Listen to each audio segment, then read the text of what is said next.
Hey there, and welcome.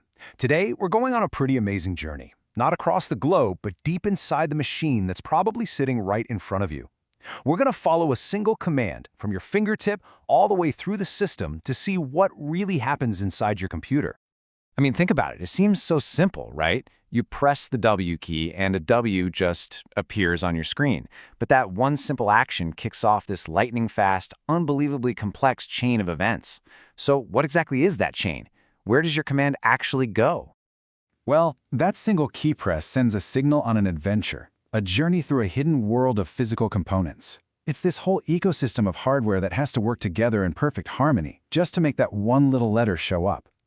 Our first stop? The very heart of the machine. All right, so the first place our data's signal arrives is at the processing hardware. This is where all the thinking happens. You can think of it as the part of the computer that gets your instruction and then has to figure out what to do with it. And this right here, this is its home, the motherboard. It's kind of like the central nervous system of the computer, connecting absolutely everything together. And sitting right there, at its core, is where we find the brain itself. That's the central processing unit, or as we all know it, the CPU. If your computer was a person, this is the brain, no question. Its whole job is to carry out instructions and act as the main traffic controller for all the data zipping around the system. It's the thing that makes your computer a computer and not just a fancy-looking box of parts. So how does this brain actually think? Well, it runs on this constant, incredibly fast loop. First, it has to fetch an instruction. Like, hey, a key was just pressed. Then it has to decode that instruction to figure out what it's supposed to do, and finally, it executes the command. And this cycle, fetch, decode, execute, it happens billions of times, every single second. It's mind-boggling, really. But wait a second. For the brain to fetch an instruction, that instruction has to be stored somewhere, right? Of course. And that brings us to the next stop on our tour, the computer's memory. This is where all the information lives, both for a split second and for the long haul. Now, computer memory basically comes in two main flavors. Think of primary storage, what we call RAM, as your work desk. It's super fast, and it holds everything you're actively working on right now. But the moment you turn the power off, that desk gets completely cleared. That's what volatile means. Secondary storage, like your solid-state drive, is more like a giant library.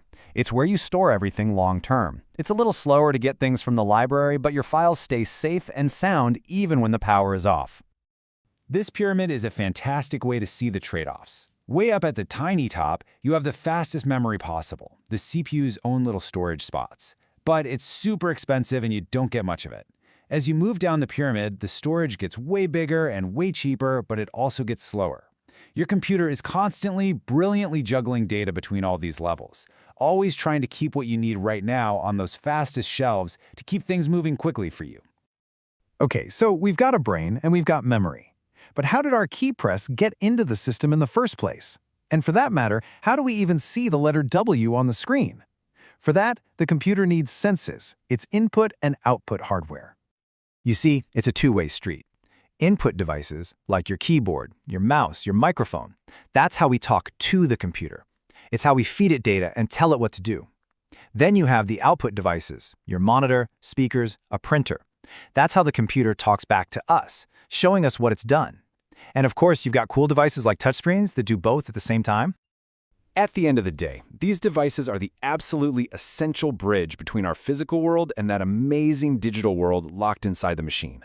Without them, all that incredible processing power would just be trapped in there, completely useless to us. But, the journey doesn't always end inside just one computer. A lot of the time, our key presses is destined for the great wide world. Maybe it's part of an email, a search on the web, or a message to a friend. And that's where networking hardware comes in, connecting your machine to billions of others. This is how your little signal gets out there. Inside your home or office, you might have a switch connecting a few local devices together. But the router is the real star of the show. It's the traffic cop for the internet. It looks at every little piece of data and decides, okay, does this stay here? Or does it go out onto the global highway? It's literally the gateway connecting your personal network to the entire world. So we followed our simple key press from input to the CPU, through memory, and maybe even out to the network. But let's just zoom out for a second. Why is this super intricate dance of hardware so important? What's the real goal of all this activity? Well, the goal is to turn data into information. See, data is just raw, unprocessed facts, like a random list of numbers. On its own, it doesn't really mean anything. But information is what happens when that data gets processed, organized, and put into context. All of a sudden, those random numbers become sales for the last 3 months. And the entire purpose of all this hardware we've been talking about is to make that magical transformation happen. And that transformation can only happen when everything is working together perfectly. It's like this quote from our source material says, "It's the synergy of all these different parts that creates the backbone of the system. The processor is useless without memory. Memory is useless without input and output. They all rely on each other." And what's truly amazing is that this same basic blueprint scales to a degree that is just hard to wrap your head around. The core ideas inside your personal laptop, they are the exact same principles that power these massive supercomputers, machines that fill up entire rooms and are busy forecasting the weather or simulating distant galaxies. And it's the same story for a high-performance workstation that's rendering the next Hollywood blockbuster, or a giant mainframe that's processing millions of financial transactions for a whole company every single second. Different sizes, different jobs, but they're all built on that same elegant foundation: processing, storage, and I/O, all working together in perfect harmony. And this, right here, is why it all matters so much. By turning that raw data into useful information, this hardware has become the foundation of our entire modern world.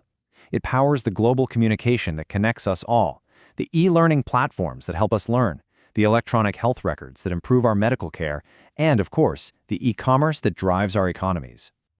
So, the next time you press a key, just for a second, remember that incredible journey, that little signal flowing through the brain, the memory, and the senses of your machine, all to turn one simple action into something meaningful.